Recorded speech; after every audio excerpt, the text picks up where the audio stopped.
If you didn't see the Central Park 5 documentary, go see that.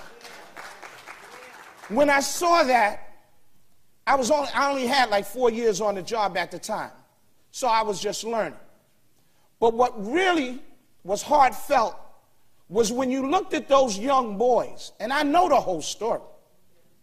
When you look at those young boys who was crying and pouring out for help, and they thought they were going to get it from their parents, the parents didn't even know how to protect their kids when it came to law enforcement. That's why we educate the community on what to do when stopped by the police. We educate parents because parents don't know, even if you do, which you shouldn't, but if you do give the police department the permission to talk to your loved one, if you do, at any given time, you can stop it. At any given time. But you never should give the police department the permission to speak to your loved one if they're arrested. We tell the young folks out there, don't speak to them.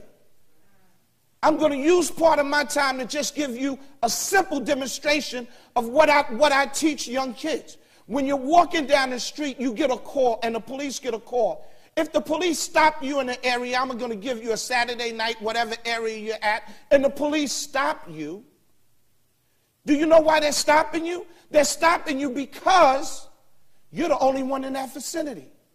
So right then and there, you are the perpetrator.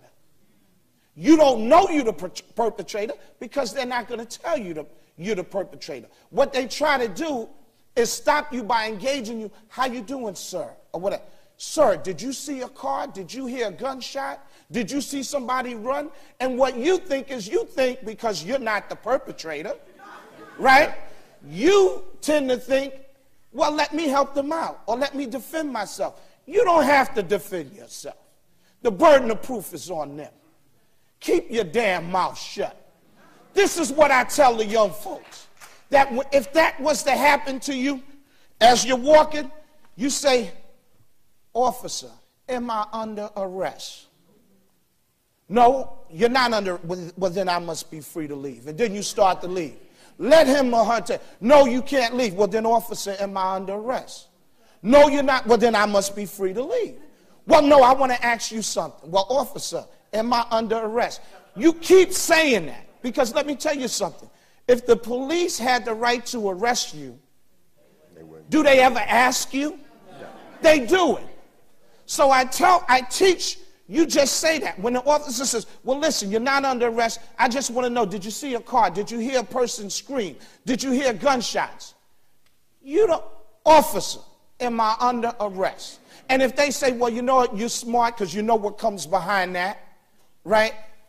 Okay, officer, you're under arrest. Okay, officer, you turn around and you put your hands behind you and say, here, take me. Here. But you don't say nothing. Say 9 times out of 10, they're going to push you away because they're going to say, you know, if they don't have enough, they're going to say, I can't lock this person up. But what you just did is you showed them you're not afraid to get arrested.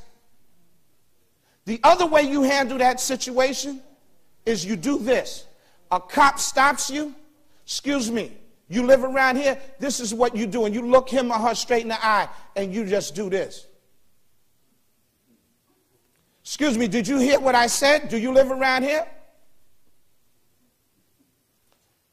Can you tell me your name?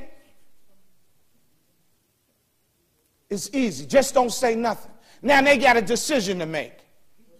Either lock you up, beat you up, or let you go. Now there's going to be some derogatory statements coming behind that. But you know what? I guarantee you that 99% of the time, at the end of that confrontation, you'll be walking like this in a way and on your way. That's what you do. Stop trying to prove to them that you're not the person they're looking for. That's up to them to do. Another thing, know your rights. In this book, it's only about 28 pages. I give you what you should do when you're stopped by the police, what you should do if the police come knocking at your door, what you should do if the police stop you at your car, in your car, what the passengers should do, what to do if you're brought to a police precinct, because some people don't know what to expect, what to do after you've been violated by the police, how to fight them back, and get in touch with our organizations, because we will come out and we will help you. I can't go down to CCRB anymore. They don't want me down there. Because when I've escorted people down there, they say, you can't come in. You know why? Because when I went down there with some people that was complaining, they play semantics with a person's words. And I'm sitting there and I said, listen, if this lady said the officer slapped her, then the officer slapped her. You don't have to say to her, well, did the officer inadvertently put his hand up? What are you talking? She's a grown woman. She knows if she's been slapped, just like grown men.